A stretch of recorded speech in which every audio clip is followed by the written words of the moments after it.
You're listening to The Alex Jones Show.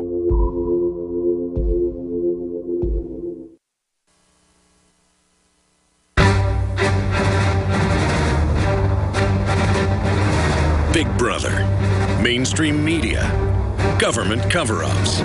You want answers? Well, so does he. He's Alex Jones on the GCN Radio Network. And now, live from Austin, Texas, Alex Jones.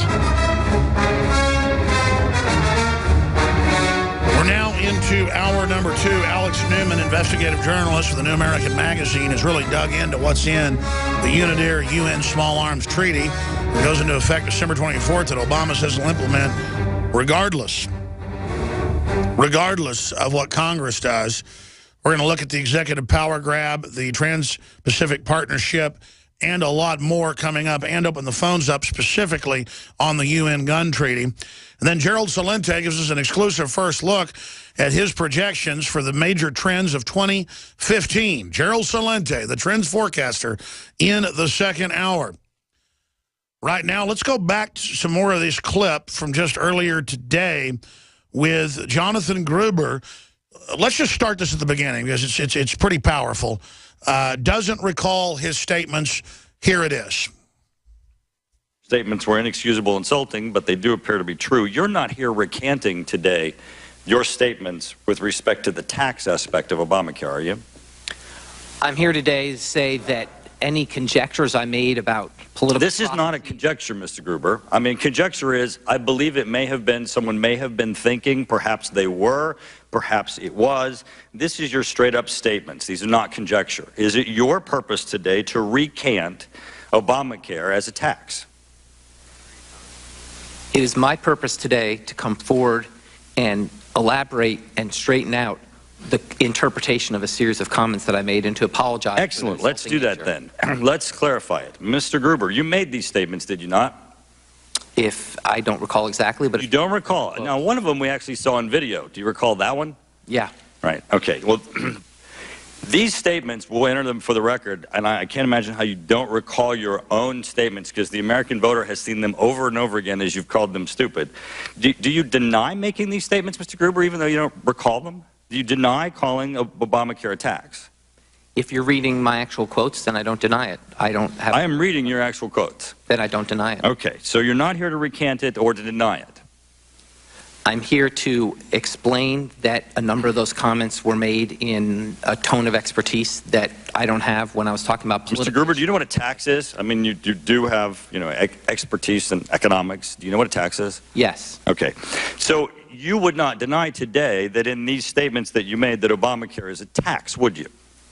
Obamacare is a large piece of legislation with many parts. And is one of those parts a tax, Mr. Gruber? There are some taxes in Obamacare, Well, yes. the president, as you know, argued that Obamacare was not a tax until it went before the U.S. Supreme Court as to whether or not Obamacare was a tax, and then the administration argued that it is a tax in order to be able to save it from being declared unconstitutional. So I would assume that you agree with the U.S. Supreme Court that Obamacare provisions include taxes, right? The U.S. Supreme Court ruled on a particular provision of Obamacare. About you do not disagree with them, do you? I'm sorry? You don't disagree with them that there are elements of Obamacare that constitute a tax? I don't agree with their conclusion about the mandate. Oh, excellent. Interesting. Different than what you said at these hearings. But now I have a question for you that I'd like you to think back. You said, this bill was written in a tortured way to make sure CBO did not score the individual mandate as taxes. Did you ever speak to anyone in the administration who acknowledged that to you, or to explain that to you, or who assigned a problem with you with the construct of that we have to draft this in a torture way so that we make sure CBO did not score the individual mandate as taxes? And you are under oath, Mr. Gruber. Did anybody in the administration have that conversation with you? That was an inexcusable term used by... I'm not asking you about how you believe that, whether or not you should have said that or not. It's a factual statement you're making. Did anybody in the administration ever have that conversation with you? I do not recall anyone using the word tortured, no. Did they have the conversation with you that it had to be drafted in a way that the CBO did not score the individual mandate as taxes? Anyone in the administration acknowledge it, explain it, or assign aspects to you within that construct? I don't. You are under oath. I honestly do not recall. He does not honestly recall bragging everywhere that he helped come up with the fraud. You see there?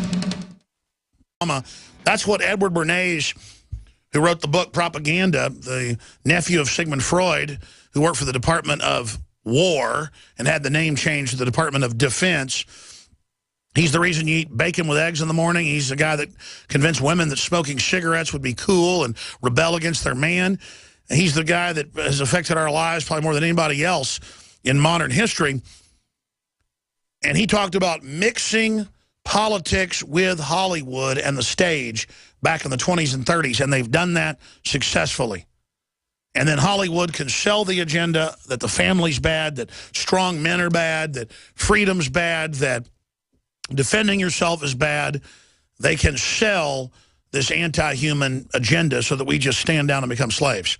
Now, I wanted to get Alex Newman on because he's an international journalist, educator, author, and consultant. He writes for the New American Magazine and WorldNet Daily. And the website is thenewamerican.com. I've gone over the different permutations of the UN treaty. I remember their small arms treaty they tried to get ratified by the U.S. in 2001. The July 7th copy said, quote, civilian ownership of firearms threatens the legitimate power monopoly of the state. Now, that's a very true statement except for one word, legitimate. Civilian ownership of firearms threatens the power monopoly of the state. That's a true statement. Not civilian ownership of firearms threatens the legitimate power monopoly of the state. Mao Zedong said that political power grows out of the barrel of a gun. And the Chinese historians believe he killed 84 million people. The CIA says it's 66 million. The CIA, and I'd always heard this from the folks at the John Birch Society of the New American and whistleblowers, and they're making some congressional testimony. But it was declassified 15 years ago, and it's even been on History Channel, that the CIA did send rifles with no firing pins or bolts to Chiang Kai-shek and the Nationalists, that they did secretly arm Mao Zedong, and there was even a faction of U.S. government people there from Army intelligence and others that they helped people like John Birch, who they killed, tortured and killed, that's why it's called John Birch Society, roll up and put the communists in charge. And David Rockefeller wrote his famous op-ed when, I think it was 76 or 77, when Mao died, praising what he did. He killed about triple what Hitler did and about double what Stalin did. Greatest mass murderers in history. Mao Zedong, Joe Stalin, V.I. Lenin, Adolf Hitler has 4th place, ladies and gentlemen. 4th place. 4th place. And they praise him. And the guys just found the op-ed piece from the New York Times. Was my history right that it was 76? I forget what year. It was 77. We can put that back on screen, that New York Times. From a China traveler, David Rockefeller. And if you blow it up, it'll say the date. But the point is, David Rockefeller went in before Nixon made his deal with China publicly and set all this up to leverage planetary government between China and the U.S. to bring in this new system. And now with the Trans-Pacific Partnership and with all these treaties, and Obama saying he'll sign and implement treaties outside of Congress ratifying them. Open borders, that's part of the UN treaty in ESCO.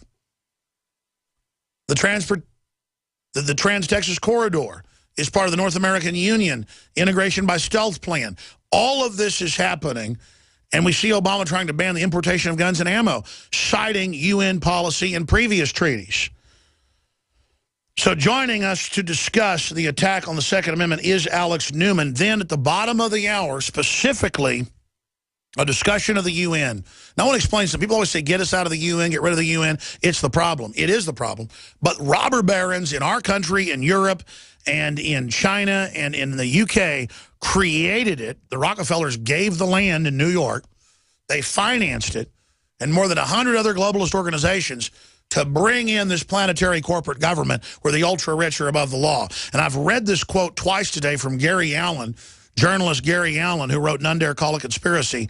If one understands that socialism is not a share the wealth program, but is in reality a method to consolidate and control the wealth, then the seeming paradox of super rich men promoting socialism becomes no paradox at all. And his son has joined the dark side and runs and founded Politico. Just like Ron Paul knew, and I guess could call him friends, Alan Greenspan in the 70s, when he wrote books and libertarian books, published like 3 of them that I've read personally, and essays about the Federal Reserve, the New World Order, world government, planetary regime, how gold standard or silver standard was the answer, and they went and hired Alan Greenspan. See, a lot of folks end up deciding to kneel to Emperor Palpatine, to use that allegory. Rise, you will now be known as Darth Vader. Let's go ahead and go to Alex Newman joining us. Alex, I tell you, they are really bold. They're moving fast right now. Let's break down exactly what's in this treaty, because there's a new congressional report out today